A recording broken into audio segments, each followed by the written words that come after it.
what is a song that reminds you of a loved one? I really like Passing Through by Caden McKay, I think. Caden McKay. I Okay. think so. Who does it remind you of? I have some really close friends, Yeah. and I'm going like back to college soon. Oh, what college do you go to, if you don't mind me asking? I'm sorry, not back to. I'm going to college. I don't know why I said back to. Oh, you're going to college. Yeah. This is your first year. Yeah, it's my first year. Yay! That's exciting. What school are you going to? Cal State San Jose. Oh, Yeah. nice. Congrats. Thank you. That's awesome. Do you already know what you want to do and everything? Yeah. I'm gonna major in anthropology and then hopefully minor in forensics. Wow. That's awesome. That's really cool. So Passing Through by Caden McKay, right? I think that's his name. Okay. Yes. And it's like a good memory of your friends or close friends. Yeah, because they'll be moving away and I'm gonna be moving upstate. Yeah. So. Do you agree with the statement where like songs kind of trigger certain memories and makes you like kind of go back into that zone? Oh, yeah, definitely. Yeah. I feel like that's why people like to share playlists and stuff like that, because it's like a very intimate thing. Yeah. This one's a little bit deeper. So if today was your last day on earth, okay, and you were to be face to face with God, what would you tell him? Take your time. Is it other people's last day on earth too? I guess so. So What if it was just your last day on earth and it was just your time to go? I'm all right with that. Yeah. Honestly. Would you have anything to say to God? No. I that's a. I don't know what I'd be like. Okay, time to go. Let's go. Do you have like a certain belief? Like, do you believe in God or? I align a lot with like Buddhism. Okay. With like the reincarnation and karma and everything. I just wanted to connect with people and see like, you know, maybe it could provoke a thought or something, you know? What is your dream? Like your most ideal life? I like the idea of living in like the woods, but that may just be like my generation thing that just wants to live alone. Yeah. With like a cat or chill. something. Yeah. Just making enough money to be able to live that life. Yeah. Right? But then I'm a very also realistic person where it's like, I probably won't be, but it's a nice thing to think about. Yeah. What if you're still not happy though? If I'm still not happy, then I set a different goal. I feel like if something doesn't make you happy and it's not like required to like live, then it's okay to not leave it all behind, but adjust it to fit your emotional needs. You have a very calming energy to you. Oh, thank you. Just very kind of like, it is what it is. It is what it is. I mean. So I have a couple, I always say like, obviously I'm not a fortune teller, but I told you that I believe in Jesus. I believe in God. So I have like, for me, what I do is I look at Bible verses to encourage me. Like I don't really identify with any denomination or anything like that, but I personally had a story, like an encounter with God, you know, and I truly felt like this is when I became happy, because I was very depressed. I was very lost. I was homeless for a while, and I was just really caught up in men for the longest time. But last year of August, when I realized everything that I was doing, and yet Jesus, who I've always like known to be someone so far from me, loved me and still like cares for me. I like truly felt the love of God, and that helped me come out of a lot of darkness. So that's why I just read Bible verses by myself as a way of encouragement, and I've been doing that ever since, and my life has really been changed, you know, in like a really good way, and I feel like I'm a better person now. Dude, that's great for you. Like, I'm happy for you, man. Thank you. I appreciate it. So that's why I have some just random Bible verses. Maybe it can encourage you. Nothing too deep, but that's nice. That's a fun verse. What does it say? I don't know how to say that name. Second Corinthians. Second Corinthians 5:11. Therefore, if anyone is in Christ, the new creation has come. The old has gone, the new is here. I'm glad it encouraged you, or it's very sweet. Yeah, like it was really nice talking to you. Thank you. It was very nice talking to you too. Yay. I love these kinds of conversations. Yeah. So I love that you were just so open to it, and we had a really good conversation. And hopefully, this is like a good vibe for the rest of your 4th of July. Oh, thank you. My first question is, what song reminds you of someone you love? What song? Oh, that's a good question. I think White Flag by Ditto. Oh. Yeah. I think I mostly resonate with that song because it just brings me back to my childhood hearing my older sister. So my older sister raised me. Yeah. So just hearing my older sister play that song because that was her favorite song. Really? So I think that just brings me back. Yeah. Oh, wow. Does your sister live in LA? Yeah, she does, but she lives in the Valley area. Okay. Yeah. I love that. Are you ready for the second question? Yeah. Okay. So if today was your last day on earth and you were to be face to face with God, what would you tell him? Honestly, I don't even think I would tell him anything. I think I would just need a hug. Yeah. I don't I love that. I don't think I would say anything. I think I would just need a hug. Yeah. Wow. A hug is very like meaningful and impactful rather than a conversation. Yeah. So I think yeah, just need an embrace. Yeah.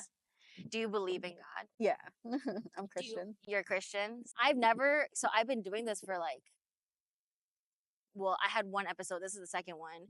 And I haven't met a Christian yet. Oh, okay. And it's wild because every time I even bring up like a faith-based question, the energy kind of shifts. You know what I mean? So I'm so glad that I finally get to encounter a Christian. Yeah, but fairly new though. Like Me 2 too. years. Yeah, so Me too. I'm literally less than a year. So my whole life I was a singer, and I like came to LA to do music, and I came here like 5 years ago, and I was doing, chasing the dream, but also like kind of going on overdrive and stuff, trying to chase the LA dream, right? But I was like kind of very depressed, trying to chase the high and all that stuff, lost, confused, angry from childhood traumas, whatever. And it was my first time being homeless in LA because I couldn't get my ish together, pretty much, and I was really dependent on men. And I met this one guy. He was not from America, and I didn't know what I was getting myself into, but he was actively telling me that his family does witchcraft and all of this stuff. And he introduced me and opened the door to a lot of magic in my life. He's the one who introduced me to psychedelics and all of that stuff, right? And I was just very like gone. And I grew up as a Christian, but I guess I was just kind of practicing witchcraft, and it was very like one foot in with God and one foot in with like witchcraft, and I didn't know that that was a bad thing. Fast forward, I broke up with him. It was hard to break up with him, but I did it, met my now husband, and had a baby almost immediately. And my child is 2 years old now. And even after I had a baby and I met the love of my life, I was still depressed, and I was still like trying to figure out why I'm here. And last year, Jesus like encountered me in my living room through a video of someone sharing their testimony of breaking out of witchcraft. And I was just in my living room, just like realizing what the heck, like I just kind of, when you feel like you just found out you did something bad. I felt that. Like I felt like the weight of my sin in the moment. And I was like, dude, what? And then I realized God loved me throughout the whole time as I'm denying him, doing all this weird stuff, like getting into the most dark things that I've known, but he still loved me. He still let me breathe every single day. He still gave me life, woke me up, gave me the man of my dreams, and then a son to be grateful for. And it was just so overwhelming. And I was like, you know what? I'm done. I'm just going to give my life to Jesus. And that was the first time I really, really believed in Jesus, even though I grew up in a Christian home. And ever since, I've just singing doesn't mean anything to me. only care about pleasing the Lord.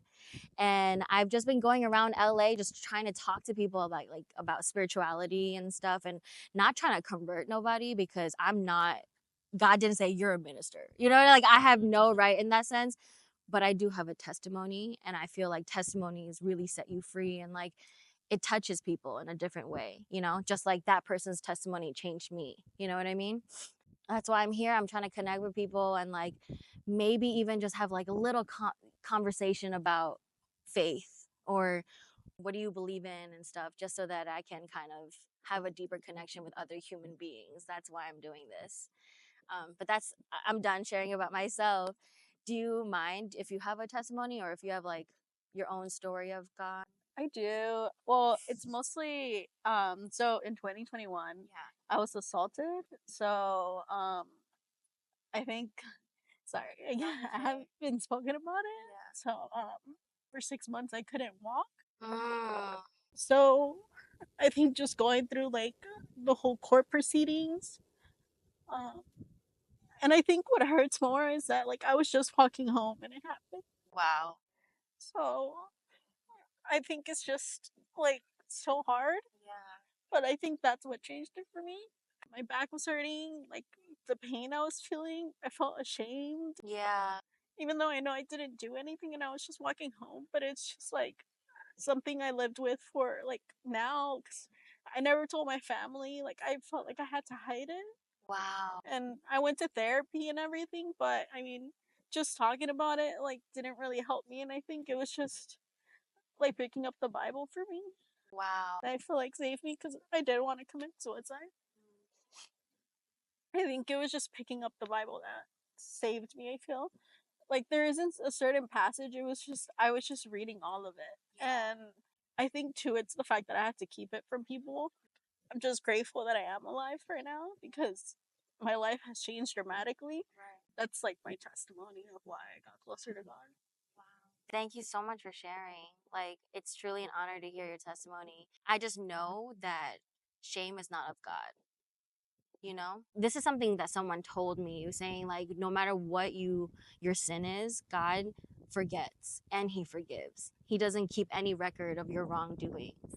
So shame is not of God. It's just the enemy trying to get into your head and make you kind of spiral into that like darkness, you know? But you're an overcomer, you're a survivor, and like there's a reason you're here. It's inspiring me. I see your strength and your power, and I truly, truly believe that God saved you from that situation so that your testimony can help other people who have been through that.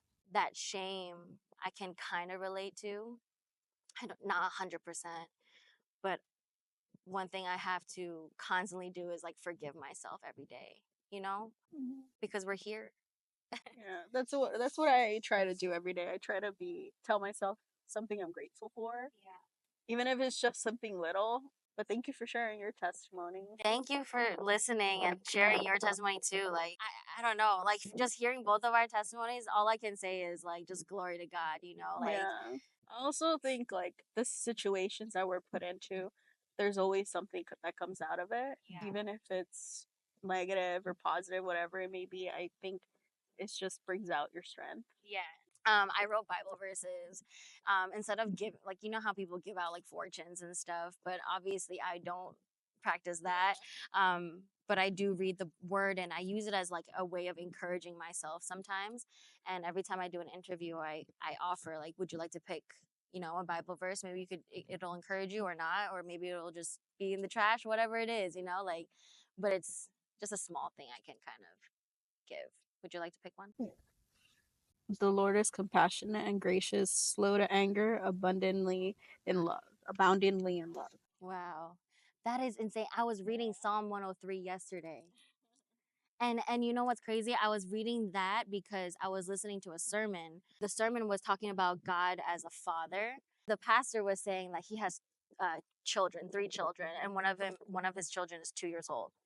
And a 2-year-old obviously is not going to listen to all that, you know, like he's 2, you know, like, and he was telling his son like, hey, stop doing that, stop doing that, and his son didn't listen to him, and then he said, come here, come here. He said it 3 times. The son didn't listen. He's like, you know what?